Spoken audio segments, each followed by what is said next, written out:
All that glitters is not gold. The golden age, the streets are laid with gold. Humanity has a fascination with Aurum, or gold as its official element name is. It seems to represent the height of fortune wealth to have some in your hands. Though as investors, are we being fooled by its shiny golden color? Is gold really worth its weight in gold? In this video we will look at why gold has this history of being valuable, why is it all about riches.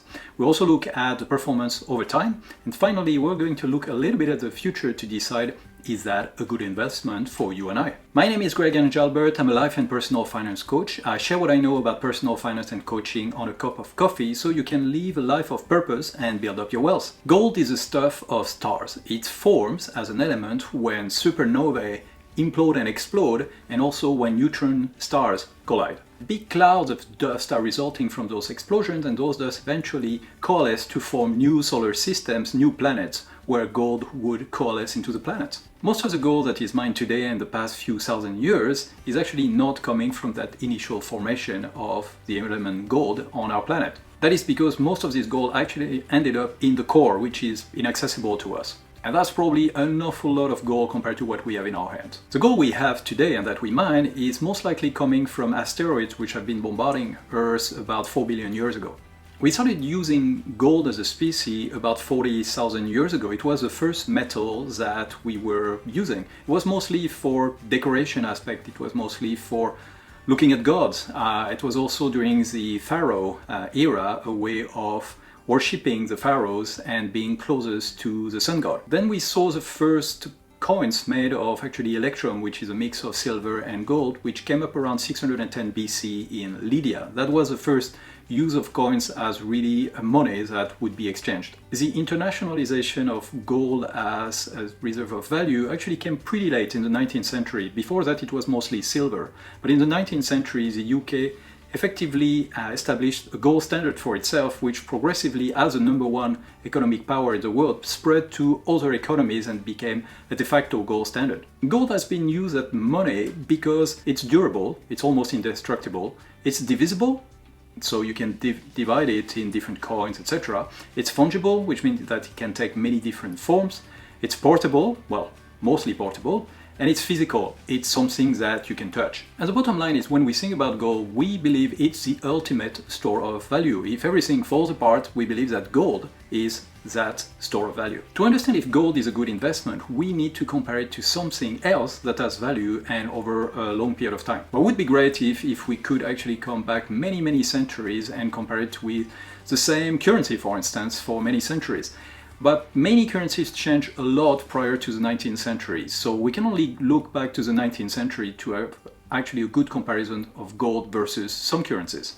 And the first one that we're going to use is the British pound. The reason to use this currency is that as the British Empire grew a lot during the 18th and 19th century, and at the same time it's been a great empire for keeping track and account of everything which was related to the empire itself. And the UK adopted the gold standard in the 19th century, so that gives us a perfect reference point. The earliest reference I could find was that an ounce of gold was worth 4.31 pounds back in 1833. On the 17th of November 2022, the price of an ounce was 1,455.59 pounds. That is a 335-time increase over the period, which is about 3.1% per year. Though most of that increase happened with the disappearance of the gold exchangeability with the US dollar in 1971. But a pound today would not buy you what a pound would buy you in 1833. The inflation in the UK from 1833 until end of 2021 has been about 12,000%, which means that from a purchasing power perspective, our 4.33 pound per ounce are equivalent to 12.03 pound today. That is a 0.5% increase per year. According to the Fred St. Louis data, during this time the stock market in the UK went from an index of 4.05 to 3,762.2 in 2016, because there's no data after that, but that's close enough. That is an increase of 92,794% or 3.8% per year. If we remove the inflation, then we get a modified index of 31.09%, which is 1.1% per year. 1.1% per year versus 0.5% per year might not seem to be a big difference. But if you would have put £1 in gold in 1833 and would have waited until now, this would be equivalent to £2.78 in 2022. The same pound would have become £7.68 by the end of 2016 if you would have put it in the UK stock market. The second currency to play with is the US dollar, because it's the hegemon on the planet. It's really the reserve currency for most countries on the planet, and it is the number one economic power on Earth. An ounce of gold was worth $20.65 back in 1833. On the 17th of November 2022, the price of an ounce was $1,693.13. That is a 81-time increase over the period, which is about 2.4% per year. Again, most of that increase happened with the disappearance of the gold exchangeability with the US dollar in 1971. The inflation in the US from 1833 until end of 2021 has been about 3,450%, which means that from a purchasing power perspective, our $20.65 per ounce are equivalent to $47.72 today. That is a 0.4% increase per year.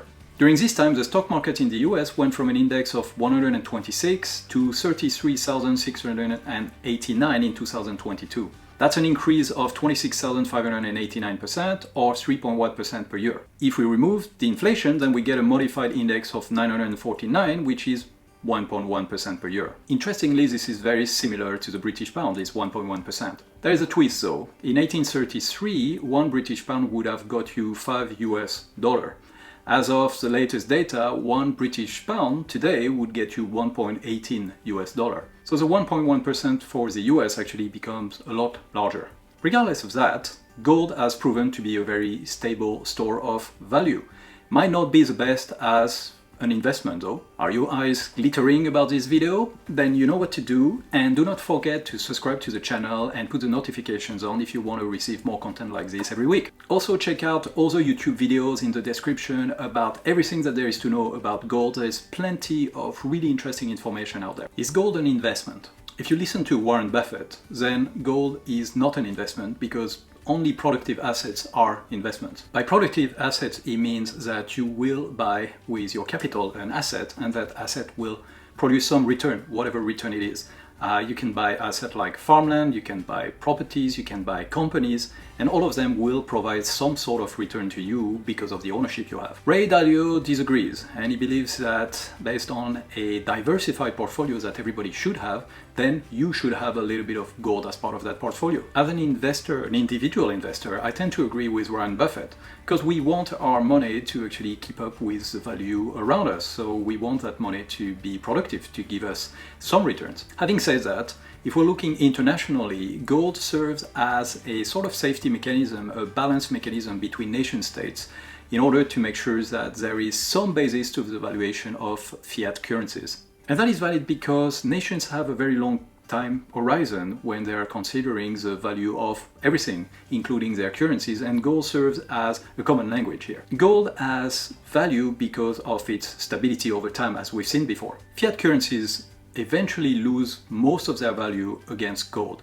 Now, keep in mind that this happens usually over a very long period of time. It's very progressive, even if sometimes it can happen very abruptly. And sometimes it's a mix of very slow at the beginning and an abrupt end. If you live in a wealthy nation or a nation with relative stability in its economic growth, then you will see this depreciation of the currency versus gold or versus anything else happen very slowly. Maybe a little bit faster right now. It's a bit like smoking cigarette. Doesn't hurt you right away. And in this situation, keeping gold might not make a lot of sense. It's better to have your assets working, producing returns, than to see them evolve with gold, which doesn't move much at all. And on a short-term basis, you can always rely on cash as a store of value. If you live in a country with a lot of economic turmoil, a lot of unpredictability with regards to the economic activity and its currency, then having some gold might help you to be able to actually keep a store of value which is a lot more stable, a lot more believable. So if we're looking at short-term again, a better store of value short-term would be to have some US dollar or some Swiss franc or Singapore dollar, some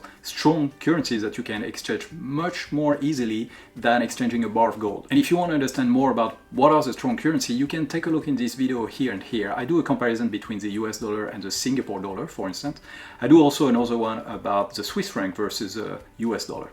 In summary, it's pretty hard to say that gold makes a lot of sense to keep as an investment. Even as a store of value, it's really not that easy to exchange, and except if you're a nation or you live very, very long time, then okay, that might make sense. Let's look at the future for a minute. Armageddon, you might say. Okay, then don't bet on being able to exchange your gold with essential goods. If really we get back to, like Middle Ages type of economies, then we're more likely to see a lot of bartering, not necessarily gold suddenly showing up as the best store of value right away. So you might as well buy some essential goods that will be very useful in this situation. Prolonged worldwide economic depression, you might say?